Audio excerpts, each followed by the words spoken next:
Welcome प्यारे बच्चों। तो आज हम नमक का दारोगा कहानी के महत्वपूर्ण प्रश्नों को बहुत ही आसान भाषा में समझेंगे। तो चलिए शुरू करते हैं।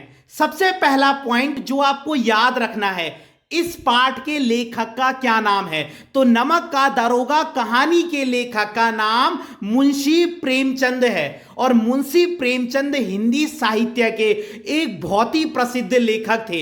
इनको उपन्यास सम्राट भी कहा जाता है, द किंग ऑफ नॉवेल, क्योंकि हिंदी में इनके उपन्यास सबसे अधिक फेमस रहे हैं। अब हम इनके प्रश्नोत्तर को समझते हैं।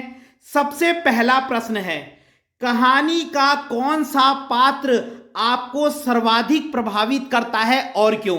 मतलब जब आपने ये कहानी पढ़ी है तो इस कहानी के किस कैरेक्टर ने आपको सबसे अधिक प्रभावित किया और क्यों? आपने उसके रीजन भी देने।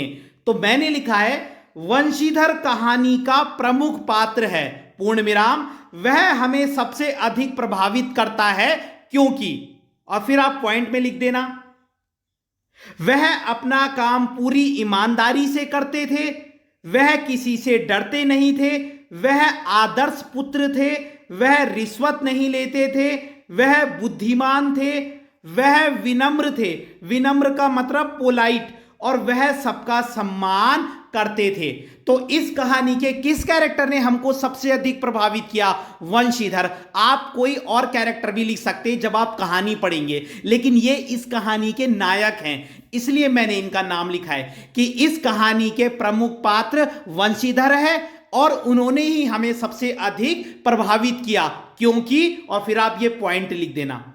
अगला प्रश्न है, नमक का दारोगा कहानी में पंडित अलोपीदीन के व्यक्तित्व के कौन से दो पहलू उभरकर सामने आते हैं? यानी इसमें जो पंडित अलोपीदीन जो कैरेक्टर है उनकी पर्सनैलिटी के कौन से दो पक्ष उभर कर आए हैं?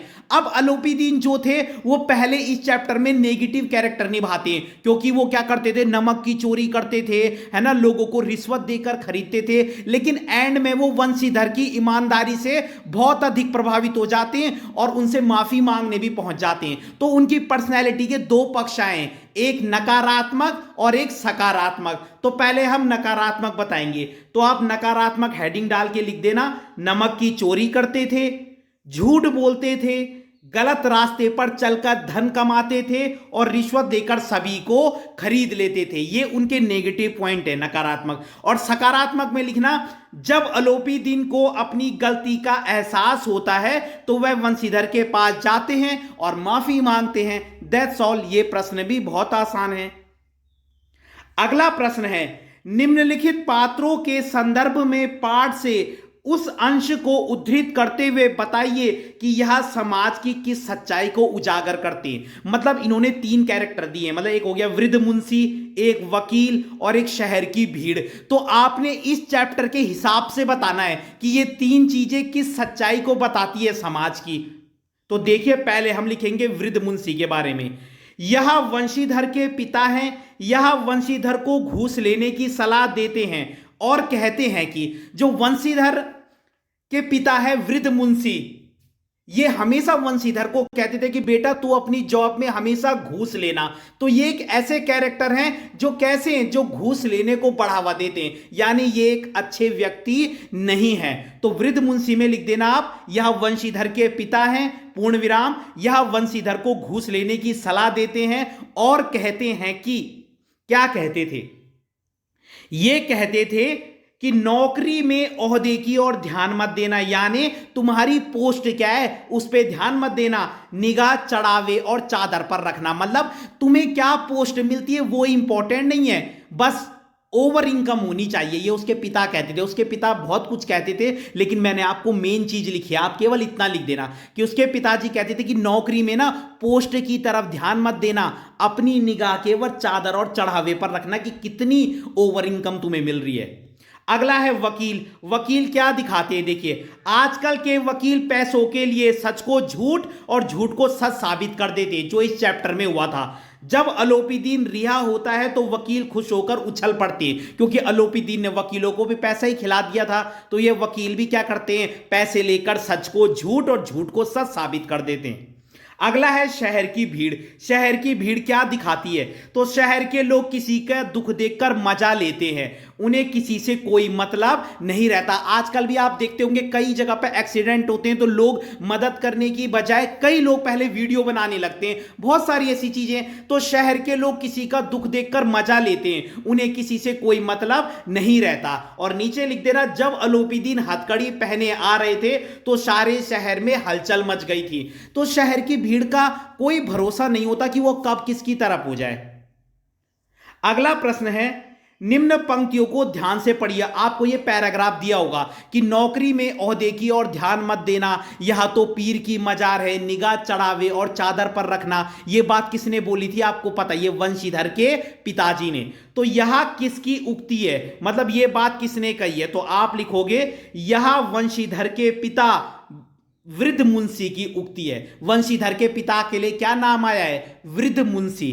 अगला है, मासिक वेतन को पूर्णमासी का चांद क्यों कहा गया है? बहुत इंपॉर्टेंट प्रश्न है। मासिक वेतन को पूर्णमासी का चांद क्यों कहा गया है? तो जैसे पूर्णमासी का चांद महीने में एक बार दिखता है और फिर घटते घटते लुप्त हो जाता है। पूर्णमासी का जो चांद होता है ना, वो महीने में एक बार दिखता है और उसके बाद धीरे धीरे धीरे करके छोटा होके लुप्त हो जाता है। वैसे ही हमको मंथली सैलरी भी, मासिक वेतन भी महीने में एक बार मिलती है और धीरे धीरे वो भी घटकर क्या हो जाती है? लुप्त हो जाती है, फिर खर्च हो जाती है।